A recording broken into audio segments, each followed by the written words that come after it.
Hello and welcome to another episode of I'm Still Playing. Today's episode, I'm super excited to say that I've been accepted into the closed beta for Blue Protocol Star Resonance. Now, as you guys know, I've been super excited about this game because for me, it combines the best of two genres that I love. One, MMOs, which is sort of where my heart and soul have been. I've been playing World of Warcraft since it launched. I played City of Heroes back in 2004. I ran a blog for years called Of Course I'll Play It, which really literally just indicated the fact that it didn't matter which MMO it was, I was going to play it. And I played some obscure ones, I played the mainstream ones. In short, I've been a huge MMO fanatic for years. But the last couple of years, and especially this past year, I've kind of fallen off of MMOs. I've lost their love for them. They've lost their luster for me. And I've really dug deep into gacha because gacha has, for me, tons of what I love in a world, especially the most recent gachas that have really raised the bar and become sort of AAA quality games. Wuthering Waves, Honkai Star Rail, Zenith Zone Zero, all of these, and the ones that are coming up look absolutely amazing, right? Azure Promelia and Silver Palace and Neverness to Everness and Ananta. All of these are big open world games with a beautiful aesthetic that I absolutely love. But of course, you have to deal with all of the predatory monetization of a gacha game because it's a gacha game, right? And that's not to say that that won't exist in Blue Protocol Star Resonance, but I love the idea of an MMO that combines the beautiful anime aesthetic of a gacha game or the modern day gacha games with the mechanics from an MMO that I like to play. Open world exploration and crafting and creating my own character and doing group content, right? I'll probably be playing this mostly solo, but I still like to do LFR type dungeons and group content. So I'm anxious to try those things out. All of that is to say, I was very excited to see when they announced that they're going to do a CBT for Blue Protocols to Resonance. Of course, I am not a big time content creator. I have a grand whopping total of like 1,000 subscribers, and this video will probably get 15 views. So, I didn't get an early access. I'm not giving you a 200 plus hour preview and a full review of the game. I'm just going to be experiencing the game and sharing the parts of it that I enjoy with you guys at the time I experience it. Having said that, a lot of my content going over the next couple of weeks is probably going to come from Blue Protocol Star Resonance. Certainly the content while the closed beta, and then once the game launches, I intend to be playing the game heavily. I'm going to give up one of my two main gachas and be playing the game as much as I can. And I'm going to be bringing you guys casual content from Blue Protocol Star Resonance, the stuff that's aimed at the solo player and the casual player like I am, and hopefully you are as well. Okay, so without further ado, let's look at character creation from the closed beta test of Blue Protocol Star Resonance. Okay, so here we are at character creation. Now you guys should know what I do is I pre-record all my video footage and then come back and kind of talk all over in the past tense. And so that's what's happening here. So here we are, like I said, at character creation. I love the icons that they have for male and female body types. Very clever, I thought, without having to, directly say male, female, non-binary, what have you. So here are your three body types. You can be a small child, you can be a slightly older, sort of adolescent teenager, and or an adult woman, right? An adult person. And so they've got all three of the classic anime archetypes covered right here. And of course, we're going to choose adult woman. So that's what I picked, and then we'll go forward from there. I thought this was a pretty cool screen. So you see the 2D representation of your character, and this is your actual currently selected character in three different, stylized templates. And then you can also then bring up the character generation itself. I started off with looking at hairstyles, and then I went back. I'm like, no, I need to look at these presets.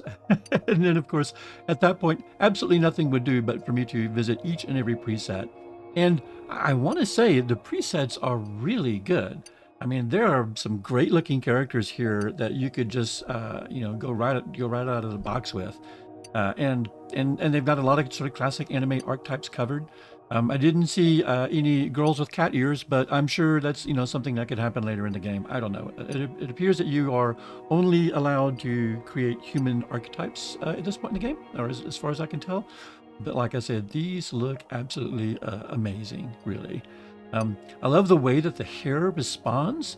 Hair physics is nothing new in 3D character games, but they've done a really good job of giving hair the right amount of weight. Like if you look at Black Desert Online or some of the other MMOs with really good character creation, the hair doesn't feel, it feels too light. It doesn't feel the right weight. And I think they've done a phenomenal job of making it feel natural and look very natural. There's Topaz from Honkai Star Rail. Okay, not really. And this character, this almost looks more like Topaz or maybe a rogue type character. Here we go from 101 Dalmatians. and then Yang Yang right here from from Wuthering Waves. I'm kind of wondering, maybe for my real character, I might try to recreate a character from another gacha game, right? That just sounds like something. I'm sure we will see plenty of Archons, running around the world, and Drista Warden knockoffs, perhaps, and your favorite Drow. I just have no doubt that I'll be running across Cantarella as soon as I drop into the first zone. Now, this character, so these are pose selections that they allow you to do, which I think is also very cool. So, and then you can switch between clothed and unclothed, and the unclothed is very modest. So that's, I like that. Um, so that's the random right there. And like I said, so now you can see this is your selected character when you go back to that character creation panel. All right, so by this point, I'm deciding, well, I definitely want to create my own character, and I want to do it from scratch. So we're going to start from the top and work our way down. And this blew me away. Not only can you pick from from several dozen hairstyles, but then you can customize and make your own hairstyle by changing the front and then the back and then the crown, right? So you could, if you really wanted everything, but you wanted that little yang yang curlicue on top, you can do that, right? You can modify it to have that. I went back to just a common, one of the pre-selected hairstyles because I'm not great at uh, creating custom things that look better than the artists themselves created. But I was just amazed, and I love the fact that you can do so. So at this point, I'm like, let's go back and let's find a character whose hair colors match a little bit more closely what I think I might want and has the hairstyle that I think I might want. So I kind of, bebopped back and forth between a number of these different selections. And I noticed the different skin tones that they have, and I think that's great. So I'm like, well, is this the hairstyle I want? I'm not sure. Again, I'm just mostly perusing these different pre-selected variations and trying to decide where am I going to start? What's going to be my starting point for this custom character?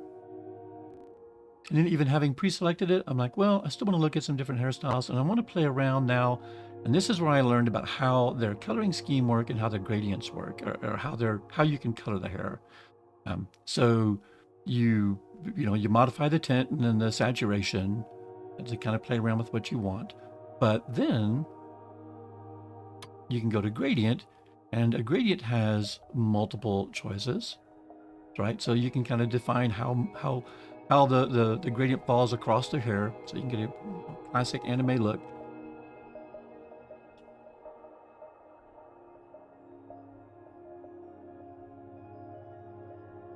You want a little bit more or a little bit less, the line at which it blends from one color into the other. You can see I'm deciding to go with kind of a purple-pink motif here. I think I've already settled on that at this point. So then the cool thing is you've got two different collections of highlights. So you have base color, you have a gradient color, and then you have two highlights that you can modify to really even more fine-tune the look. They recognize that hair is probably the single most important aesthetic that you're going to put on your character, and they do a great job of providing you with a lot of variety for that. I got around and I'm like, I don't like that little brown streak in the front, so maybe that was one of the other highlights. So I'm like, okay, well, is it not this one? Nope, that's the lighter highlight. Well, then it's got to be maybe the other one. Let's try that. There we go. Yeah, okay. So I want that to be another, kind of a higher, lighter color. So we play around with that, find the right blend. And I'm liking the look of that. I'm thinking that's pretty close to what I want. I might take that other highlight and bring it down a little bit. Now I'm going to play around. Now that I've got some selected colors, I'm going to take a look at some of the other hairstyles and see how these blends work in some of those other hairstyles.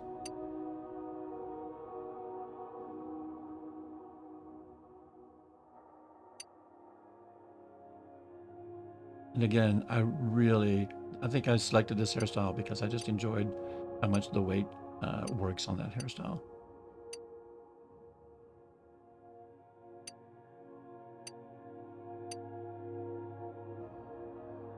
And at this point, I'm just, I want to show you guys.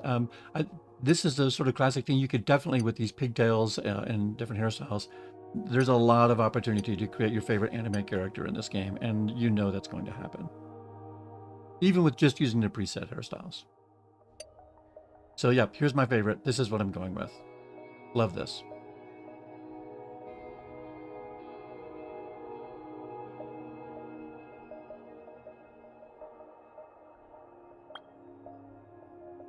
So moving on down the line, we selected the next face. I'm like, oh, I can select my face size and chin. I played around a little bit with different variations on this to find the one that I liked.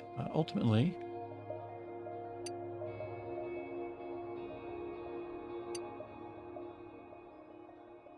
and I had a hard time deciding here. I'm like, I don't want too pointy of a chin, but I don't want fat cheeks either. so, so I'm like, yeah, no, that's not what I want. So let me play around with this a little bit more. So just looking at her from different angles, seeing seeing what the chin slider does. Apparently, it raises and lowers your chin. And then I'm like, oh, there's different eyebrows. I could customize all of this. Give myself a different set of pupils, different styles of pupils. Again, you can modify the tilt and the color. I didn't really want to muck with this. Her eyes are actually the perfect color for the hair already. So I'm like, I'm just going to leave that alone. And then, but of course, you do get choices for noses. I'm like, oh, okay. If you look at the side, you can see what the nose modifier is. Selected the original one. Didn't change the slider too much. Looking at mouths, I'm like, okay. When you do preview, she does a little wave. I'm like, that gave me a little better idea. And I started to look at this screen right now, and I'm like, oh, these are different outfits that you can try on and see, your outfit selection. I'm going to come back to this a little bit later. Mostly, I was like, oh, all right, I get it. Preview outfits, I like it. We're not quite done with character creation just yet. I think I've settled on the chin and the mouth. Eyeshadows, lip gloss. Again, I didn't go through all of these settings because, I only wanted to spend a fair amount of time. I wanted to get on into the game. But you can see there's an opportunity to spend hours here. Of course, I'm like, oh, I could give her fangs. That sounds like fun. Does she need fangs? And that, led me to draw the question is, I wonder if I can give her cat ears or, something else feral. But it doesn't appear to be the case. So, again, different versions of lip gloss. I played around a little bit with eyeshadow, and the lip gloss didn't seem to make an immediate difference, but, I'm sure it's there. Reviewing some of this is the slightly embarrassed look, clown eyeshadow, freckles, tons of scars, so many scars, markings. You can give her cat markings, that's your thing. Little butterflies. This is the one I'm like, okay, I kind of like this, but get this, all right? So after you adjust the tint, and the color, the opacity, what have you, but then you can move the damn thing around. You can flip it back and forth. You can move the damn thing around anywhere you want on the face, rotate it. Holy smokes. You can increase and decrease its size. Put it, like, oh, maybe I want to try to put it there. I could have used a little finer rotation, but, beggars can't be choosers. And still, increase its size, modify it. I'm like, all right, I think I know what I want to do with this. I think I'm going to slide it right up underneath the eye. And that's where we want that to go, to kind of follow the line, the curve of the eye. And we're going to make it a little brighter, a little darker, maybe. And I'm like, this is freaking perfect. I love that. And then there are even more markings, right? So if you want a second marking on your face, and again, by this point, I'm like, I don't know that I need a second marking, but I love the fact that they exist, right? That you have choices of not one, but two markings and a ton of markings that you can put on there. So yeah, I set the second marking to, actually, no, I take that back. I did add a slight eyeshadow, I think. Yeah, a little cheek blush, just ever so slight. Put even a little more color in her face.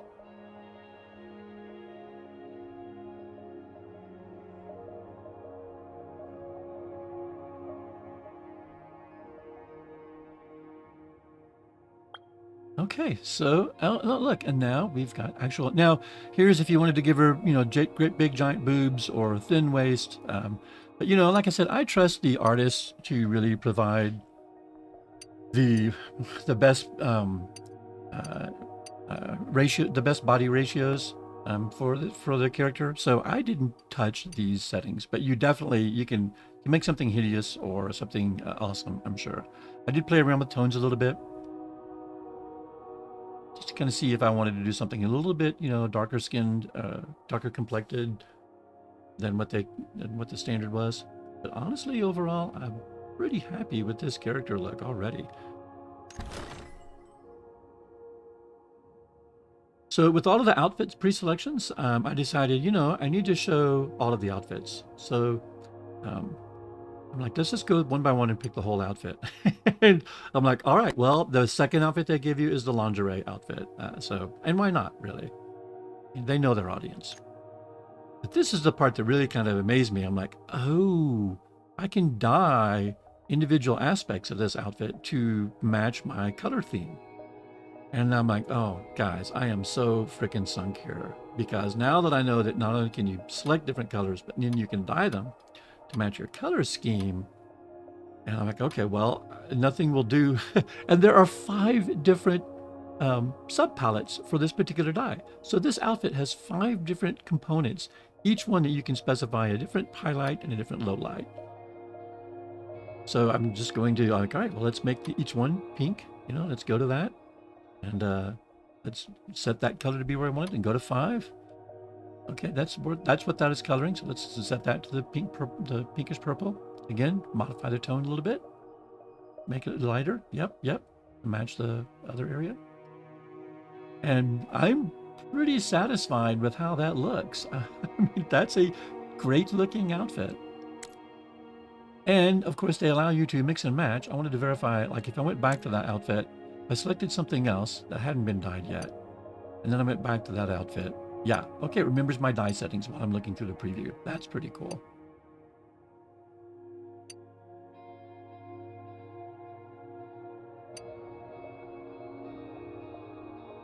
I kind of feel like at this point, let's just walk through continue our journey through the outfits. Now that I know that I can dye them, I'm not going to spend time dyeing every outfit. Oof, but it's awesome to know that you can.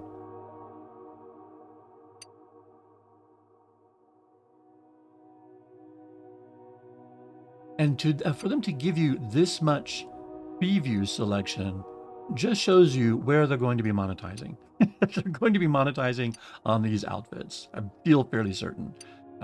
Some of these you'll be able to get in game, but I'd be amazed if this wasn't, premium store currency stuff, because that little lingerie outfit that's second from the right on the top, I guarantee you that thing is not free.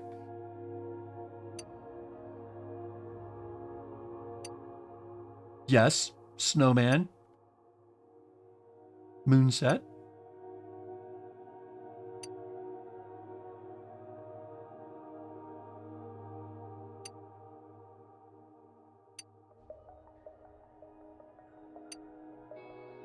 Again, there was just so many, so I felt like I needed to kind of walk through and look at them all.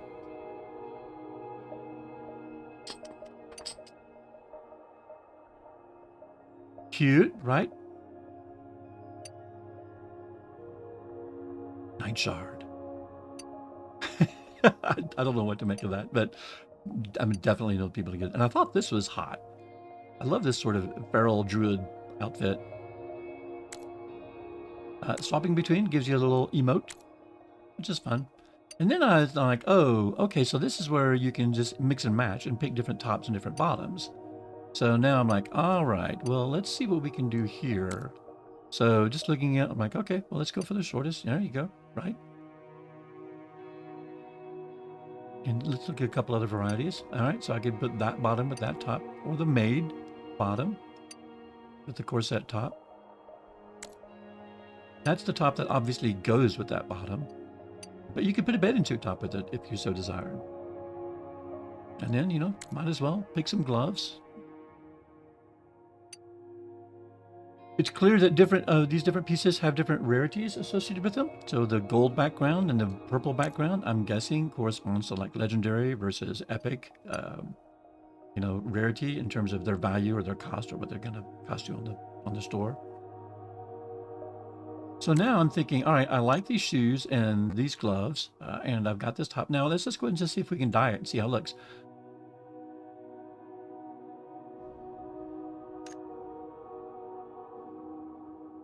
And I'm like, oh, I can copy a color and save that, which is super nifty. Yeah, what am I like? 1977?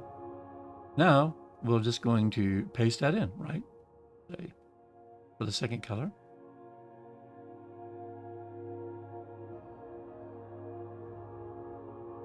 Make that a little darker. Let the seal the right tone. Let's go to the bottoms. Again, Sue's dye. Just paste in my color. Boom. There you go. We're not going to paste that one. We're just going to build that one, but we're going to make it a darker version, kind of to match the other parts. And then the 3 tile set.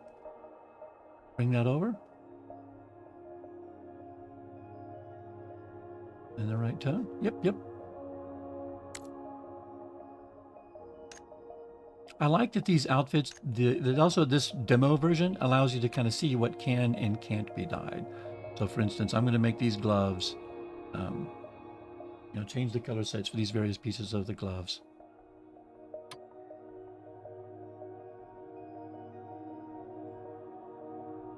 Right? Okay. Gloves are set. Do the feet. Again, color 1. Just paste it in. Boom. That gives us most of the way there.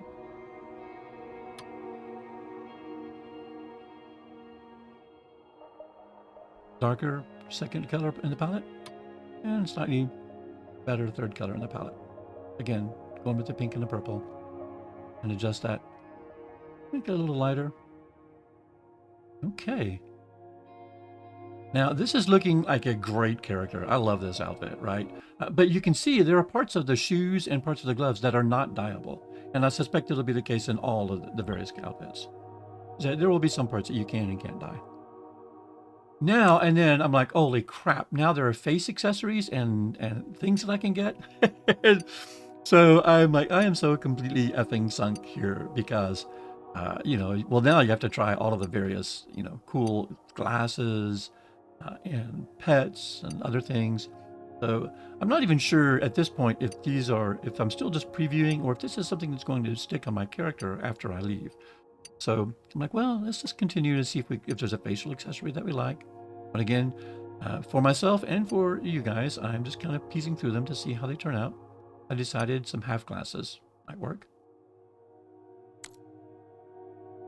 Heart emoji, and then a mouth accessory, because who doesn't need a mouth accessory? I've seen some beta footage of people running around with a fish in their mouth the entire time, and now I understand where that came from. I've got a pokey stick. Accessories for the back. Cool, right? Bat wings, if that's your thing. I almost decided to go with that because, you know, bat wings.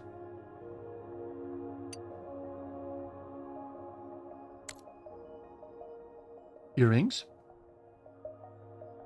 Like, oh, well, let's turn around and see if we can see the earrings. Right, so much customization. I'm like, okay, well, we're not going to keep the back wings, so we'll go ahead and remove those. But I might keep the pokey stick. The necklace is nice. A little much, though. I'm not really going for a vampire motif on this one. The gold is pretty, goes with the glasses, right? Rings.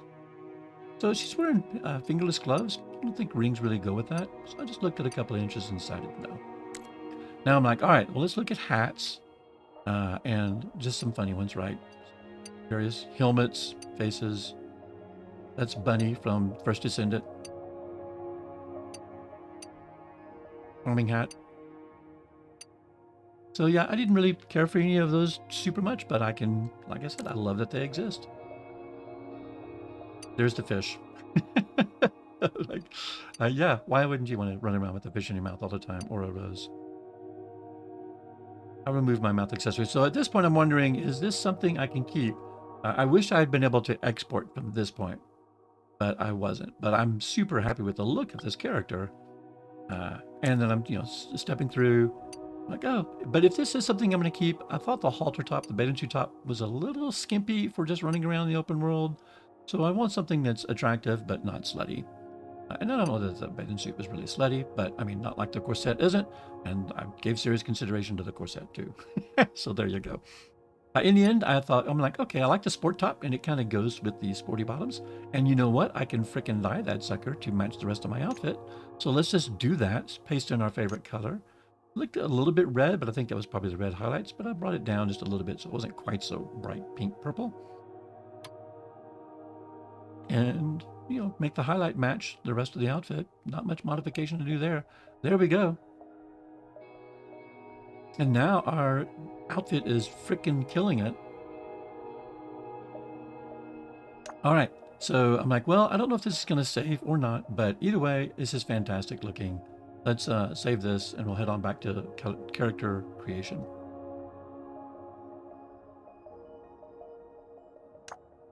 And you see my character, and now, oh, my outfit is gone.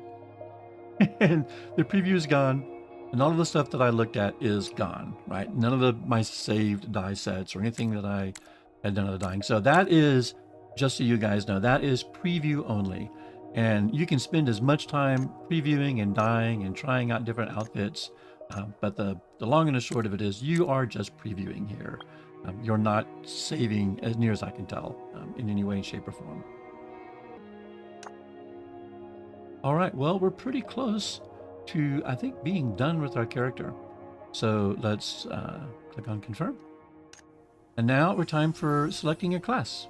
And there you go, that's character creation from Blue Protocol Star Resonance, not to be confused with Blue Resonance Star Protocol, which I'm certainly going to do from now on.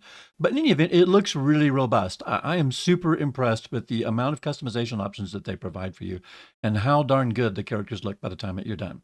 Okay, so that's going to do it for this episode. Next time we'll be doing class selection and then start with the initial quest and tutorial stuff and get that knocked out of the way. Until then, whatever you're playing, play hard. Cheers!